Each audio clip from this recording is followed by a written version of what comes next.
नमस्कार, आप सभी का स्वागत है इंडियन न्यूज में। मैं हूं तनीषा शर्मा। मुख्यमंत्री भूपेश बघेल अपनी मां की पुण्यतिथि पर उन्हें याद कर हुए भावुक। सीएम ने ट्वीट कर लिखा, मां को हमसे दूर हुए आपको 3 साल हो गए। मां पुण्यतिथि पर प्रणाम मां। दुर्ग जिले में शनिवार को स्कूलों में होगी मस्ती की पाठशाला।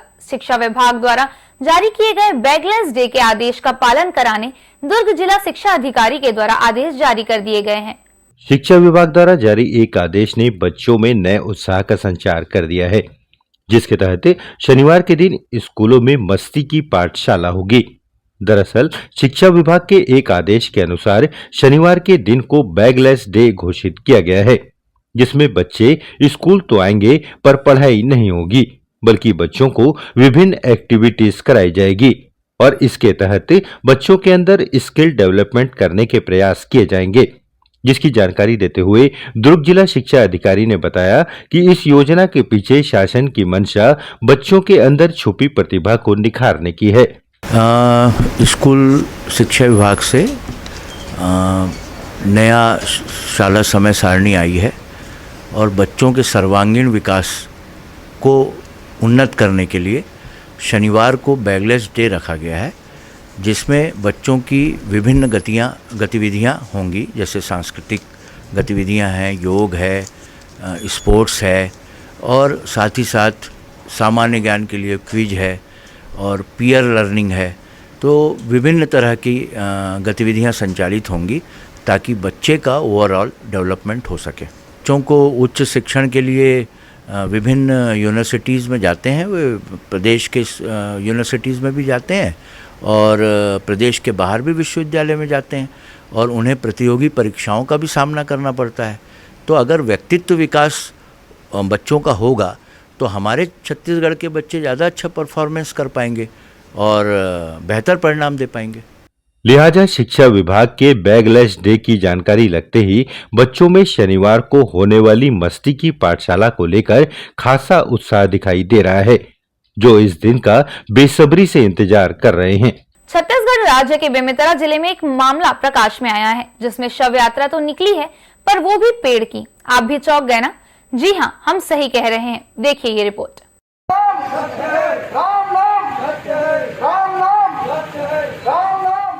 मामला पिकरी बांधा के वार्ड नंबर 2 तालाब का है, जहां पर एक बरगद के पेड़ को उखाड़े जाने को लेकर सहयोग यूथ संस्था की ओर से इसके विरोध में पेड़ की शव यात्रा निकालकर अपना विरोध प्रदर्शन किया गया। आपको बता दें कि सहयोग यूथ संस्था जिले में लगातार 20 वर्षों से पेड़ पौधे लगाकर जिले में हरियाली के साथ ही पर्यावरण संरक्षण के लिए कार्य कर रही है।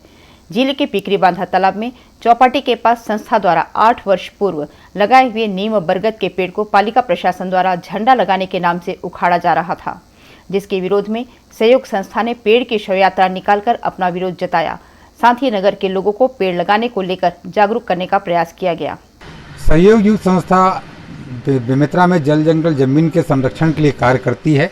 हमने बांधा तालाब में जहां चौपाटी का निर्माण हो रहा है, वहां पर पिछले 3 वर्षों से 100-125 पौधे लगाए। आज पालिका प्रशासन जेसीबी ले जाकर हमारे 8 वर्ष पूर्व लगाए बरगद के पेड़, नीम के पेड़ को उखाड़ रही थी कि वहाँ पे हमें एक झंडा लगाना है। हमने आग्रह किया कि झंडा कहीं और लगा सकते हैं सर, पेड़ मत उखाड़िए, परंतु उनका कहना है कि यह यहाँ की शोभा बिगाड़ रही है, झंडा हम लगाएंगे। हमारा विरोध वही था। हमारे विरोध करने तक उन्होंने नीम का पेड़ उखाड़ कर फेंक दिया और बरगद को ही उखाड़े थे, पर हम वहाँ पर विरोध उतारा, इसलिए बरगद बच गया। हम प्रशासन हमारी बातों पर ध्यान नहीं दे रही, इसलिए हमने आज एक विचार किया, विरोध का तरीका अपनाया और एक हमारे नीम के पौधे की शव यात्रा निकाली, ताकि लोग जागरूक हो कि पौधे को बढ़ाना मुश्किल है, काटना आसान है। लोगों को जागरूक करने के लिए कि पौधे बचाइए, पेड़ लगाइए, पेड़ बचाइए। इसलिए हमने सहयोग यूथ ने पूरे बेमेतरा नगर में लोगों को जागरूक करने के लिए पेड़ की शव यात्रा निकाली। हमारा विरोध सिर्फ पर्यावरण के विरोध में काम जो हो रहा है उसी का विरोध करना है। हम लोग पूर्णतः वृक्षारोपण और पर्यावरण के समर्पित संस्था है। शहर में पिछले 20 वर्षों से लगातार सहयोग संस्था काम कर रही है और नागरिकों को बराबर इसमें सहयोग मिल रहा है। लगातार संख्या बढ़ते जा रही है। पहले 5 से 10 संख्या में थे, आज 40 से 50 संख्या में भी लोग रविवार को खासकर इकट्ठे होने लग गए हैं और जनता स्वस्फूर्त होकर इसमें हम लोग को अनुदान देती है, जाली की व्यवस्था करती है, पेड़ पौधों की व्यवस्था करती है। तो पूरा नागरिकों का हम लोग को पूरा सहयोग मिल रहा है ऐसे में अगर प्रशासन हमारे लगाए पेड़ पौधों के पास कुछ काम करती है तो नागरिकों को सलाह तो लेना चाहिए। हमारी सबसे बड़ी विडम्बना ये है कि वृक्षारोपण तो हम करते हैं, मगर जब वृक्ष काटे जाते हैं तो कहीं सलाह नहीं ली जाती, उसका विकल्प नहीं खोजा जाता। उसी का विरोध करने के लिए हमने प्रतीकात्मक वृक्ष की शव यात्रा निकाली थी, ताकि जनता में जागरूकता फैलाई जा सके और गलत कार्यों का विरोध किया जा सके। इस शव यात्रा के निकलने पर तरह तरह की चर्चाएं होती रही। गौरतलब है कि पेड़ की शव यात्रा का निकाला जाना पूरे छत्तीसगढ़ में शायद यह पहला मामला होगा। इन दिनों बस्तर में डेंगू व मलेरिया के मामले बढ़ गए हैं। इससे एक ही दिन में 2 बच्चियों की मौत हो चुकी है। डेंगू से 5 साल और 9 साल की बच्ची की मौत हुई है। इसके साथ ही जैपनीज इंसेफ्लाइटिस का केस भी सामने आया है। जिले के दरभा और मामड़पाल में मच्छरों ने अपना कहर बरपाया है। इसकी चपेट में आने से दरभा में एक और बच्ची, मामड़पाल में दूसरी बच्ची की मौत हो जाना बताया गया। डेंगू और मलेरिया से ग्रसित मरीजों का अस्पताल में उपचार चल रहा है। जिला कलेक्टर ने सर्वे कर साफ सफाई और इससे बचाव के लिए जागरूक करने की बात कही। जिले के पंडरिया विकासखंड का दुल्लीपार प्राथमिक शाला का भवन जर्जर हो चुका है। शिक्षक अपनी जान जोखिम में डालकर अध्यापन करा रहे हैं। मध्याह्न भोजन के लिए कमरे व शौचालय की भी व्यवस्था नहीं है। शासन नहीं दे रहा है ध्यान। प्राथमिक स्कूल दुल्लीपार के जर्जर होने के बाद एक अतिरिक्त कमरे में 57 बच्चे एक साथ पढ़ने मजबूर हैं। मध्याह्न भोजन भी घरों से बनाकर ला रहे हैं। बच्चों व शिक्षकों को शौचालय के लिए बाहर जाना पड़ रहा है। ठूस ठूस कर भरे एक कमरे व सुविधा विहीन स्कूल में पढ़ने से बच्चों का भविष्य गर्त में जा रहा है।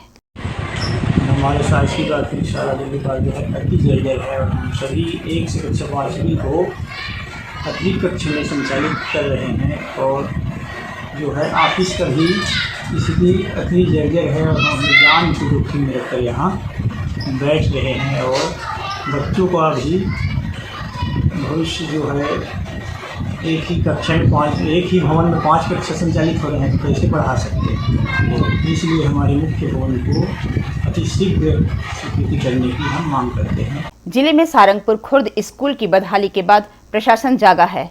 अब देखना यह है कि दुल्लीपार स्कूल की बदहाली कब दूर होती है। नगर पालिका गरियाबंद के डाक बंगला वार्ड में वर्षों से वन भूमि पर काबिज लोग अब जल्द ही उसी भूमि के मालिक बनेंगे। वन पट्टा प्रदान करने प्रशासनिक तैयारी शुरू हो गई है। इसे लेकर वार्ड समिति की पहली बैठक आवास पारा में नगर पालिका अध्यक्ष अब्दुल गफ्फार मेनन तथा नगर पालिका सीएमओ हितेंद्र यादव के मौजूदगी में हुई। पालिका अध्यक्ष अब्दुल गफ्फार मेनन ने वन भूमि में काबिज हितग्राहियों को वन अधिकार पट्टे के लिए जारी नियमावली व आवेदन प्रक्रिया की जानकारी दी है। इस दौरान 40 लोगों से पट्टा के लिए आवेदन लिए गए हैं। बेदखली नहीं कर पट्टा देने के साथ 1 लाख रुपए की घोषणा से हितग्राहियों के चेहरे पर मुस्कान आ गई है। जी, आज गरियाबंद के वार्ड क्रमांक 8 डाक बंगला में आवास पारा में पट्टा वितरण और पट्टा मांग को लेकर एक बैठक की गई थी, जिसमें आज नगर पालिका अध्यक्ष गफ्फार मेमन जी का आगमन हुआ और आज चूंकि वार्डों की समस्याएं को उनके सामने रखी और जिस पर नगर पालिका अध्यक्ष जी ने उन्हें आश्वासन दिया है कि जल्द से जल्द उनकी मांगों को आश्वासन को पूरा करेंगे और पट्टा वितरण का कार्य शासन स्तर से द्वंद गति से पूर्ण किया जाएगा। स्थापना और सीसी रोड, नाली, विभिन्न जो मांगी थी उनको सौगात के रूप में वार्डवासियों को तत्काल दिया गया है। वक्त हो चला एक ब्रेक का। बने रहिए इंडियन न्यूज के साथ।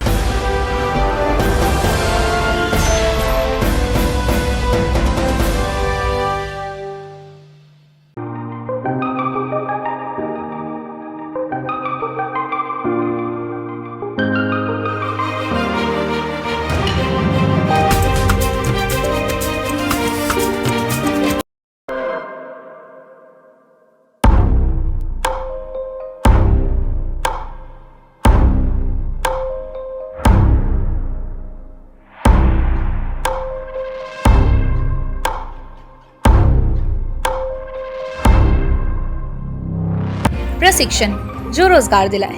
Computer hardware, mobile servicing course, electronical course, electronics course, refrigeration, air conditioning course, छात्रावास की सुविधा। Indu technical institute, T market power house, जिला दुर्ग, छत्तीसगढ़। Mobile number 9827194279, 74156744157। ये है इंदु ब्रॉडकास्टिंग प्राइवेट लिमिटेड और आप देख रहे हैं इंडियन न्यूज। हर पल, हर क्षण, हर सच।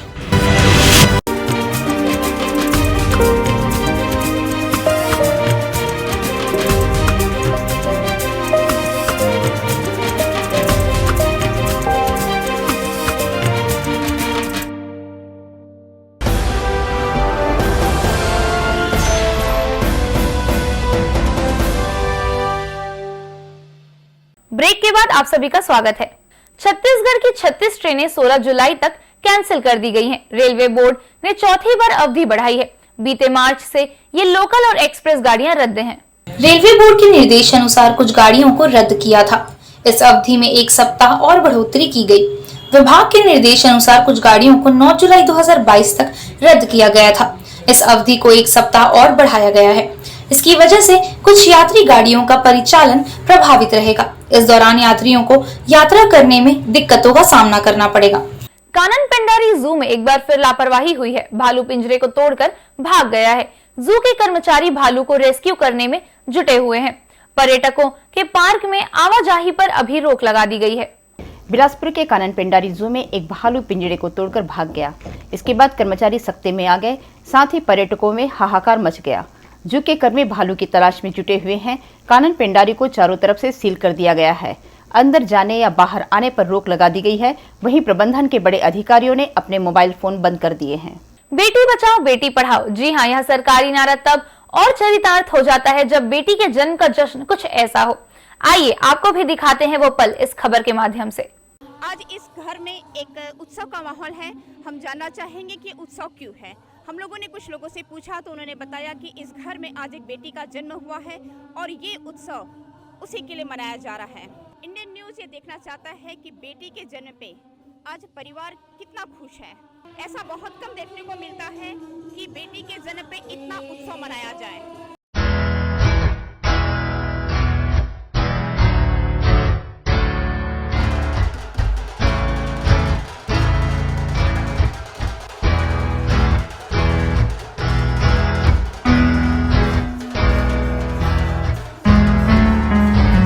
यह भिलाई के कैलाश नगर स्थित पाणिग्राही परिवार के निवास का नजारा है।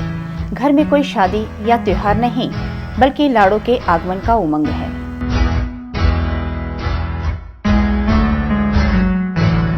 आज हम हाउसिंग बोर्ड के एक घर में आए हैं जहां उत्सव का माहौल है। आज यहाँ एक बेटी का जन्म हुआ है। हमेशा ऐसा हमने देखा है कि जब बेटे का जन्म होता है तो बहुत उत्सव का माहौल रहता है। आज आपके यहाँ बेटी ने जन्म लिया है और ऐसा उत्सव का माहौल है। आपसे जानना चाहते हैं कि ऐसा उत्सव किस लिए है। ये मेरी पोती है लाडो रानी।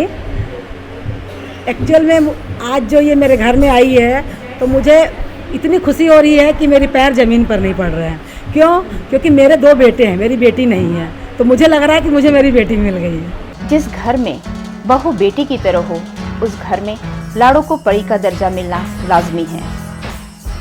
आज शुभ्रा की गोद में नन्ही परी है। हम देख रहे हैं कि आज पूरे घर में उत्सव का माहौल है। बच्ची की माँ मौजूद है, हम उसे जानना चाहेंगे। शुभ्रा जी, आप बताइए कि आज आपके घर में नन्ही परी का आगमन हुआ है, आप कैसा महसूस कर रही हैं? जब ये संतान नहीं हुई थी तब, जब आपके पेट में थी तब, और अभी आपके गोद में है, तो आप क्या कहना चाहेंगे? मैं यही कहना चाहूँगी कि हमारे मन में कभी भेदभाव नहीं रहा लड़की और लड़का का। आज मेरी नन्ही परी हुई है और मेरे को बहुत खुशी है कि मेरी बेटी हुई है। जिस परिवार में बेटी के जन्म का उत्सव ऐसा हो, जाहिर है केवल परिवार ही नहीं, लाड़ो भी भाग्यशाली है।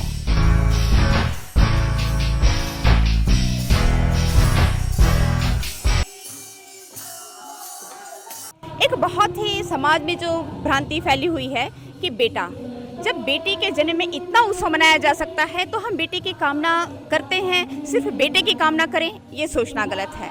गुमनामी की मार झेल रहा दंतेवाड़ा जिले का एक गांव आज भी लाल पानी की समस्या से जूझ रहा है। सरकार की पहुंच से दूर यह गांव एनएमडीसी की माइंस पर बसा है। आइए देखते हैं क्या है इस गांव के लाल पानी का काला सच।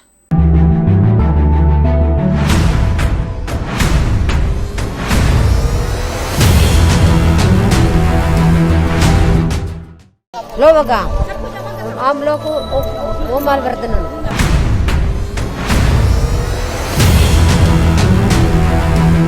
जिला मुख्यालय से 70 किलोमीटर दूरी पर बसे इस गांव का नाम लोहा गांव है।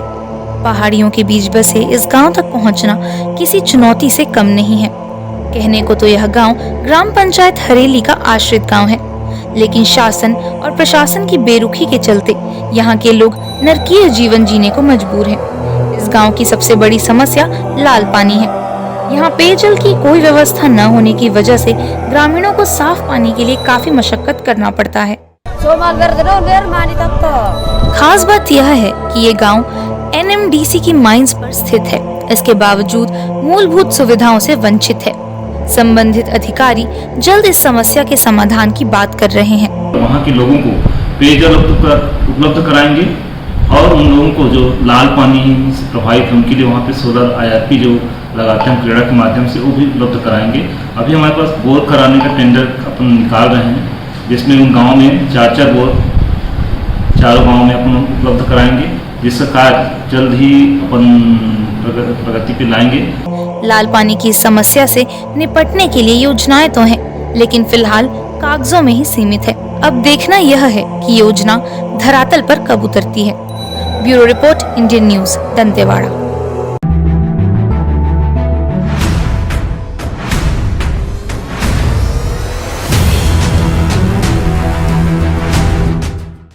सीएम भूपेश बघेल ने मंत्री परिषद की बैठक में कई फैसलों पर मुहर लगाया है।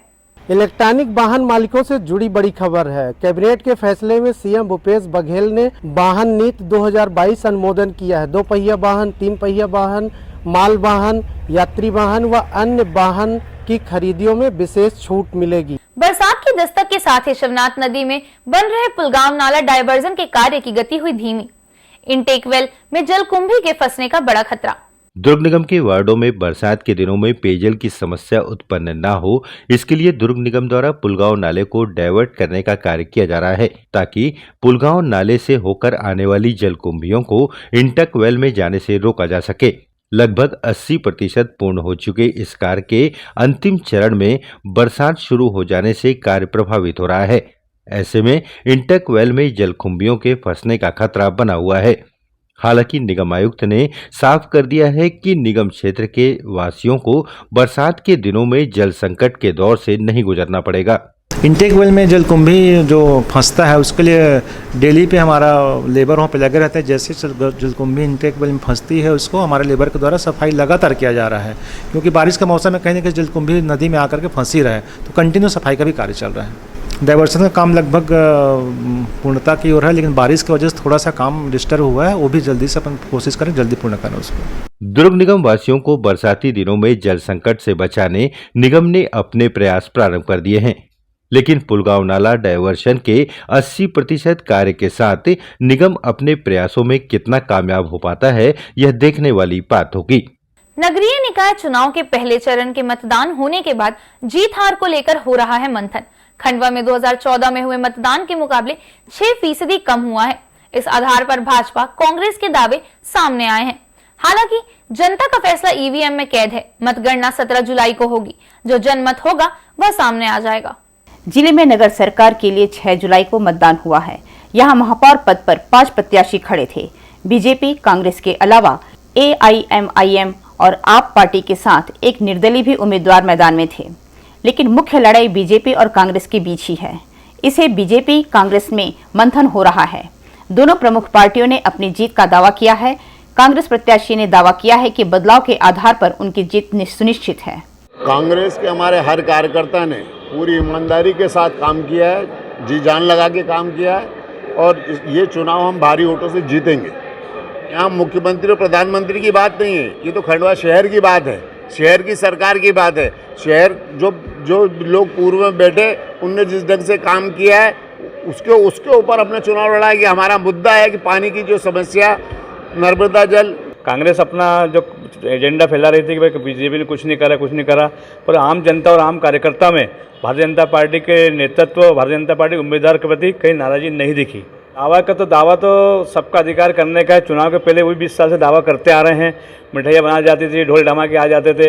भारतीय जनता पार्टी भी दावा करती है। भारतीय जनता पार्टी के कार्यकर्ता हो कि पदाधिकारी हो, उनको एक ही मंत्र दिया जाता है कि जीत के पहले जीत और हार के पहले हार स्वीकार नहीं करना चाहिए। इसलिए आखिरी मतदान तक हमारे कार्यकर्ता पूरे क्षेत्र में। आज की खबरों में फिलहाल इतना ही। हम फिर मिलेंगे आपसे हर पल, हर क्षण, हर सच के साथ। नमस्कार।